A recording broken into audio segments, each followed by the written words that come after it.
Smash the like button if you agree that Booker T was clearly better than Swerve Strickland during his prime years. Hell, you can make the argument that the WCW TV Championship version of Booker T was better than Swerve Strickland. By the way, I love bunny hopping. All right, so let's talk about All Elite Wrestling's Dynasty pay-per-view. The first match, Will Osprey versus some guy named Kevin Knight. Now, I don't know who the fuck is Kevin Knight, but this man reminds me of Carmelo Hayes. I'm not sure if that's a bad thing or a good thing, but this dude reminds me of Carmelo Hayes for some strange reason. I don't know why. I don't know which man has more upside, Kevin Knight or Carmelo Hayes. That's a toss-up because to me, they are clones. They are twins. They are the same guy to me. Carmelo Hayes, Kevin Knight, those two men are the same guy. Like, I think Jim Ross said, Kevin Knight has great leaping ability. Well, last time I checked, Carmelo Hayes also has great leaping ability.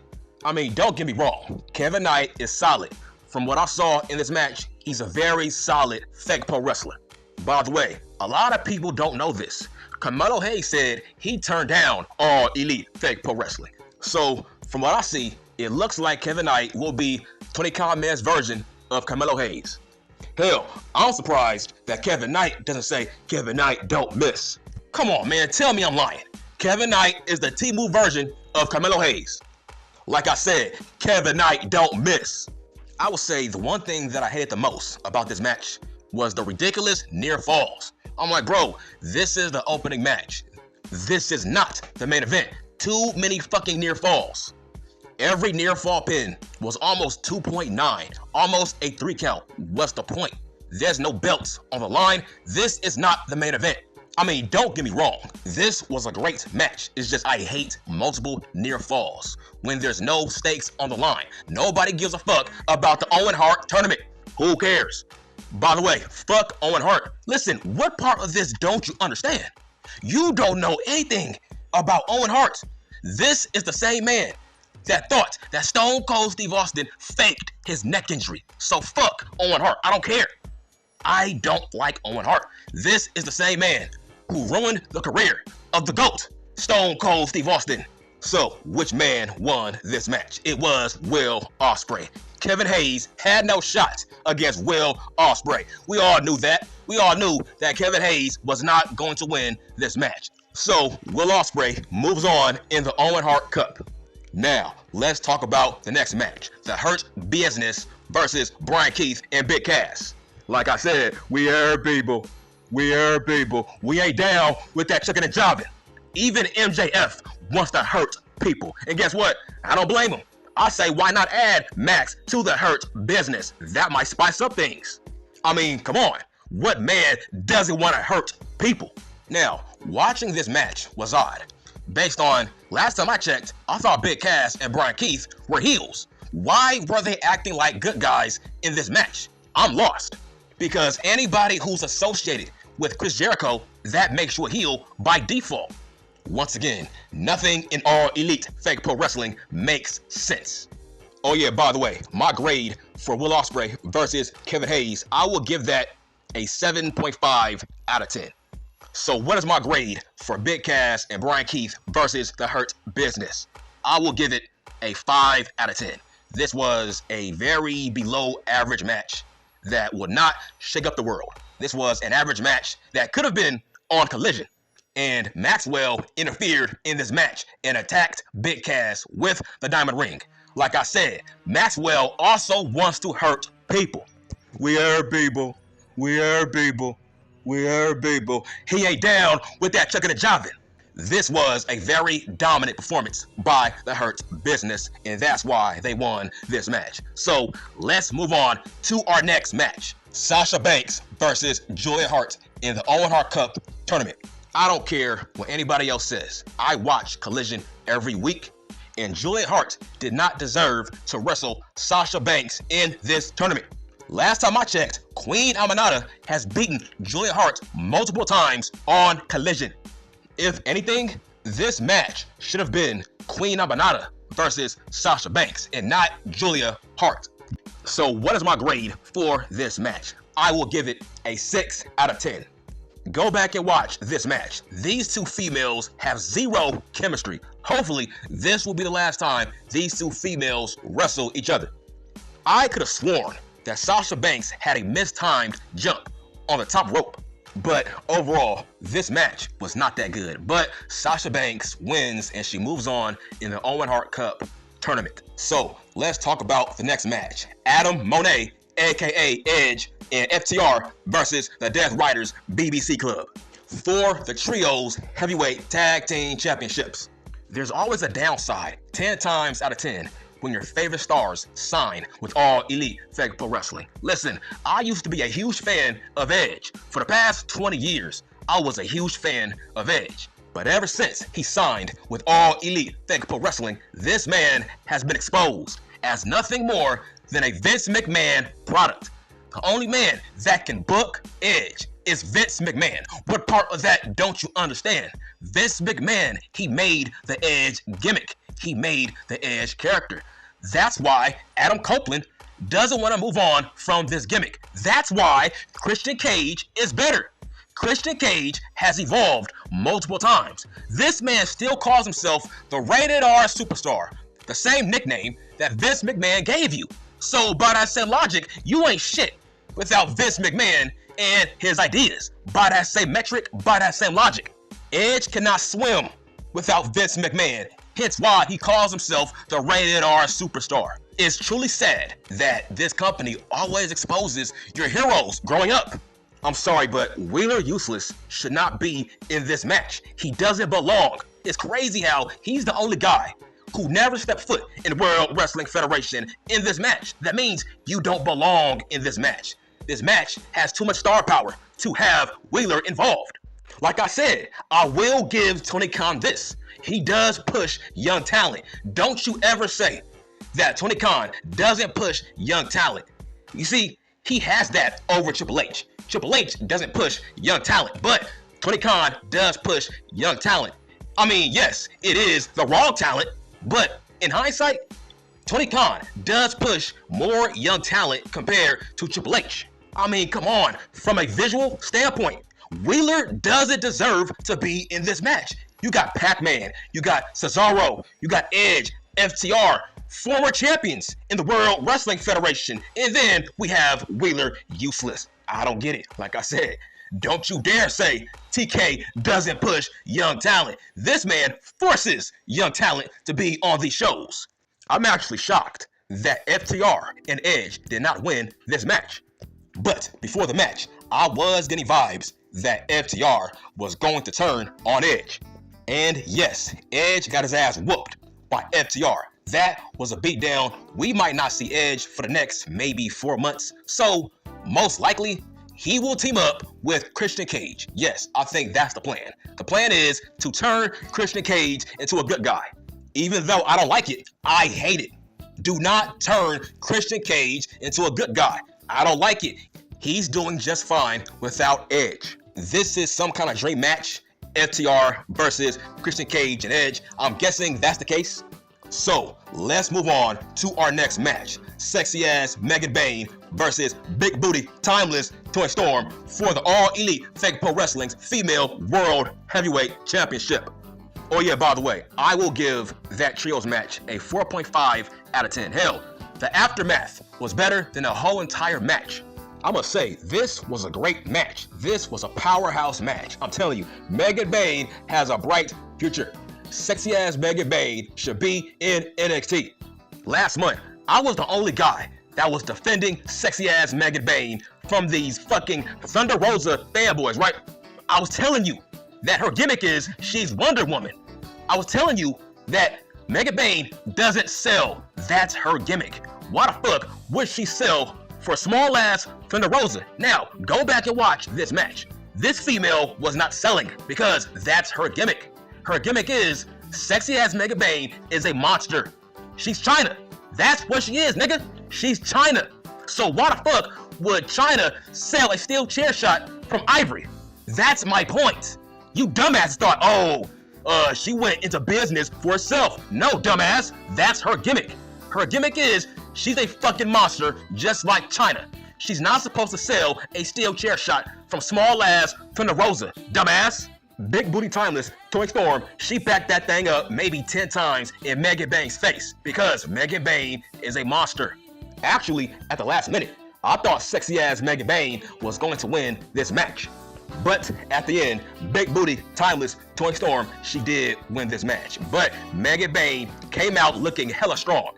That female has a bright future in this business, whether it's NXT or Raw, SmackDown, etc. That female has a bright future. I will give this match a 7 out of 10. This was a solid ass match. So let's talk about the next match. Kyle motherfucking Fletcher, the Cobra, versus Mark Briscoe in the Owen Hart Cup tournament. I must say this, Kyle motherfucking Fletcher is the best young wrestler on this roster. Yes, I said it.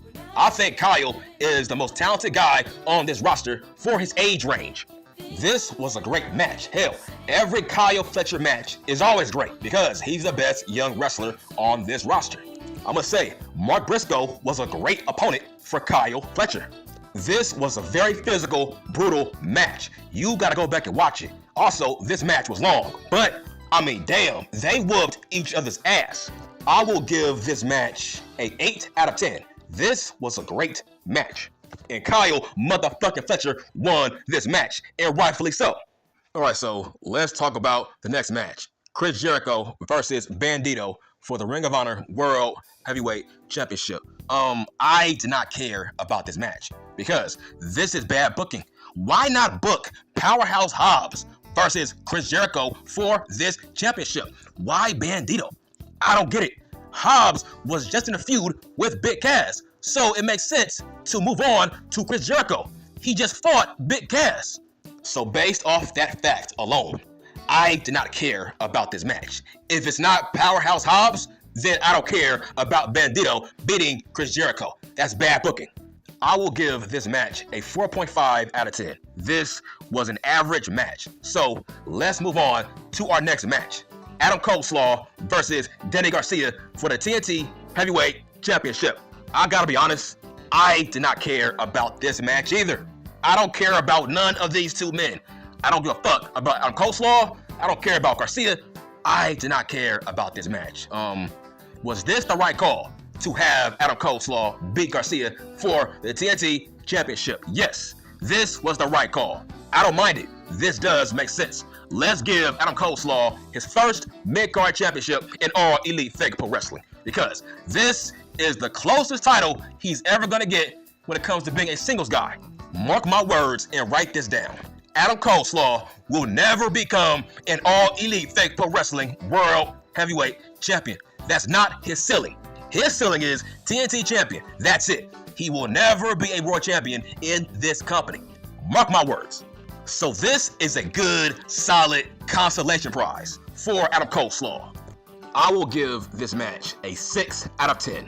Let's move on to our next match. Speedball Mike Bailey, the Taekwondo Master, versus Rick O'Shea and Kenny Omega for the International Heavyweight Championship. Listen, I'm a huge fan of Speedball Mike Bailey, the Taekwondo Master. He was a star in this match. Actually, he carried this match. He was the most entertaining man in this triple threat match.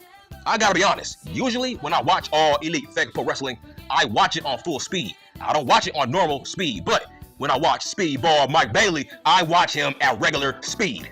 Because I don't want to miss anything when I'm watching Speedball Mike Bailey, the Taekwondo Master. I don't care what anybody else says. Speedball Mike Bailey, the Taekwondo Master, he's the new Ricky the Dragon Steamboat of this era. Put some respect on his name. Hell, you can make the argument that Master Mike Bailey carried this match. Oh yeah, by the way, this was a great crowd. They called Rick O'Shea a bald-headed fuck. I was shocked. They were saying bald forever. Also, they were saying bald, bald, bald. I'm like, wow. So the word is getting out. Rick O'Shea is a bald-headed fuck, and he knows it. Also, the fans know it. Rick O'Shea is a bald-headed fuck. I must say, this was a great match, all because of Taekwondo Master Mike Bailey. This will go down as one of the greatest triple threat matches of all time. This match will go down as a classic, all thanks to Taekwondo master Speedball Mike Bailey. My favorite spot in this match was when Taekwondo master Speedball Mike Bailey, he did the Karate Kid kick. I think it was the crane kick? Yeah, the crane kick. That was great shit. This match was very entertaining. It will go down as a GOAT match of this era when it comes to triple threat matches. Hell, I don't think that Roman, Seth, and CM Punk will top this triple threat match. And that is facts on motherfucking facts. Speedball Mike Bailey, the Taekwondo master, carried this match. But overall, classic triple threat match. Also, Master Mike Bailey got screwed. I don't know why Omega won this match. Taekwondo master Mike Bailey, he should have won this match. Listen, Master Mike Bailey and Omega, they gotta run it back. Mike Bailey deserves a rematch. Why? Because he was not pinned. Rick O'Shea was pinned, but not Master Mike Bailey. So why not run it back? Run it back, one-on-one, Omega, Mike Bailey, for the International Heavyweight Championship. So let's talk about the last match of the night. Thankfully, Isaiah Swerve Scott versus Dean Ambrose for the All Elite Wrestling's World Heavyweight Championship. Like I said at the beginning, Isaiah Swerve Scott is not on the level of King Booker. He is not Booker T. Okay, bro, why are you bleeding in this match? It's not a hardcore match, so why are you bleeding? This makes no sense. I'm telling you, Swerve Scott is the definition of an indie wrestler. That's what he is. He's an indie fake pro wrestler. That's why he failed on the main roster in the World Wrestling Federation. Also in NXT. That's why Shawn Michaels and Triple H did not push Isaiah Swerve Scott. This man has some nerve. How was he on DJ Vlad? I'm like, bruh, you ain't no big star like that. For you to be on DJ Vlad, that was so random. Why are you on DJ Vlad? This man had some nerve to talk shit about King Booker. This man has some nerve to do that. Also, Isaiah Swerve Scott is not a big time star, so how is he on DJ Vlad? I'm like, bruh, you ain't no legend in this business for you to be on DJ Vlad. So what do I grade this match? I will give it a 4.5 out of 10. Why is Swerve bleeding? This match does not need blood, dummy. This was a regular, standard match. So why are you bleeding? This is not a hardcore match, you indie mark. Like I said, Kofi is better, Xavier Woods is better, Trick Williams is better, Obafemi is better, Javad Evans is better, Carmelo Hayes is also better than Isaiah Swerve Scott. Powerhouse Hobbs is also better than Isaiah Swerve Scott. What do you know? Days later, Tony Khan Man makes sure he doesn't beat Dean Ambrose for the World Heavyweight Championship. That's called karma. Don't talk shit about King Booker. He paved the way for you, Swerve, so shut the fuck up. That's why you lost. And you bled. Imagine, you bled for nothing. You did not win. So why were you bleeding? Like I said, this match is a 4.5 out of 10. Zero psychology. Why are you busted open in a regular match for the world title? You fucking mark. Towards the end, the Young Bucks actually helped out Dean Ambrose and they attacked Isaiah Swerve Scott. And then Dean Ambrose, he finished them off and he pinned him. 1, 2, 3, let's go home. Dean Ambrose retains the World Heavyweight Championship, and rightfully so. I feel like Darby Allin should beat Dean Ambrose for the World Heavyweight Championship. So what is my grade for this whole entire show? I will give it a 6.5 out of 10, and I'm done.